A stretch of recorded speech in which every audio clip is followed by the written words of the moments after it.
So Animal Collective just released their brand new album, Time Skiffs. It got Best New Music from Pitchfork. Fucking crazy. What year is it? 2009? I stole that meme off of Reddit. That wasn't my joke. I personally believe that this is the best album that the band has released since Merriweather Post Pavilion. And you can definitely tell that within the past 6 years of no studio albums, the band has gotten older because they have devolved into dad rock music. Now, this is not a problem for me because I personally really enjoy dad rock. Animal Collective and dad rock is a match made in heaven, but I can see how some people may not enjoy that. Some people being Anthony Fantano, who I think is going to give the album like a 5. This is not a record of tightly wound, lasagna-layered cacophonies. And if you're a fan of Animal Collective's weirder type stuff, like if you're like a Sung Tongues person, you're a Dance Manatee person, you're probably not going to like this album. Or maybe you will, I don't know. This album is not very weird. I think if you watch my previous video on Animal Collective and then you listen to this album, you'd be like, dude,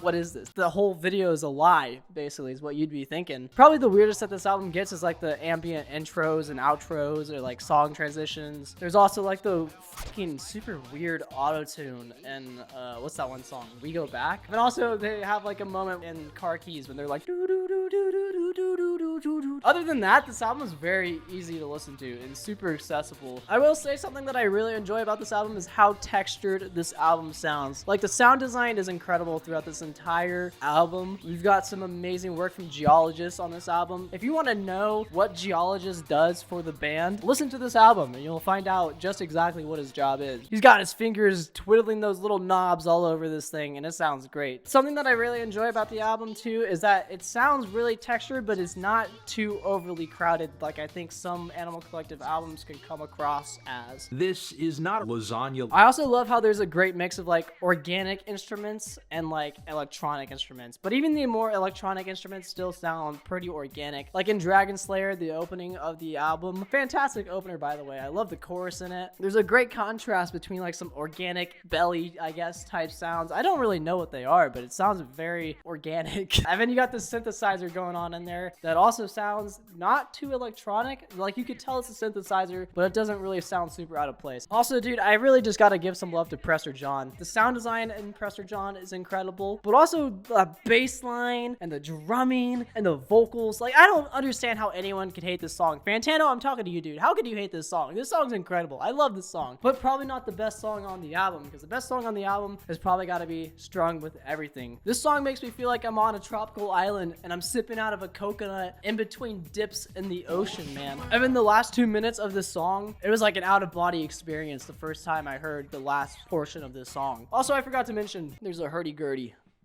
in this album. The song Walker continues those tropical type vibes, you know, with the xylophone or marimba or whatever the hell it's called. The bass line in Walker is great, even though it's like for the majority of it is only like 2 notes. The bass tones throughout all this album are fantastic. I really love how prominent the bass is, and you can tell that's like a nice live bass. None of that bullshit synth bass. I will say though, one of my main complaints with this album has got to be the ambient intros and outros. Sometimes it can be all right. Like I think on first listen, I was vibing with the ambient intros and outros, but now that I've heard the album a few times, every single time I get to a intro or outro, I kind of just want to skip it. The outro of Walker bores the hell out of me, man. I think the second half of the album kind of falls apart a little bit, only because the first half of the album is super strong. The second half of the album has a lot to live up to, and it doesn't really live up to it, so it kind of lacks. Like Cherokee, for example, this is a problem where the first half of the song is good, but if they didn't have the second portion of the song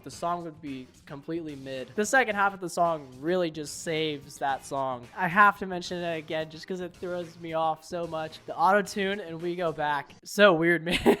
I do really enjoy the percussion in this track though, you know, like the but I gotta say, I wish they closed out the album a bit stronger. Not stronger in the sense of a better song, but stronger as in the sense of like a higher note, more energetic. I think Royal and Desire is a fantastic song, really incredible. I love Deakin's vocals in it. However, I really wish they ended off the album in a high energy note. Like the whole album is pretty high energy, so I guess I can understand why they kind of slowed it down for the last track. There's my hot take. I know a lot of people enjoy Royal and Desire. I think if you're going into this Animal Collective album album with the idea of what Animal Collective is in the past, you're going to be disappointed. Each Animal Collective album should be taken as its own entity. So go in with an open mind. Only think about it as this album, as its own piece of art, and I think you'll enjoy the album a lot. I love this album. I'm not going to give it a score. I'd probably give it about an 8, honestly. It's an 8. I give it an 8.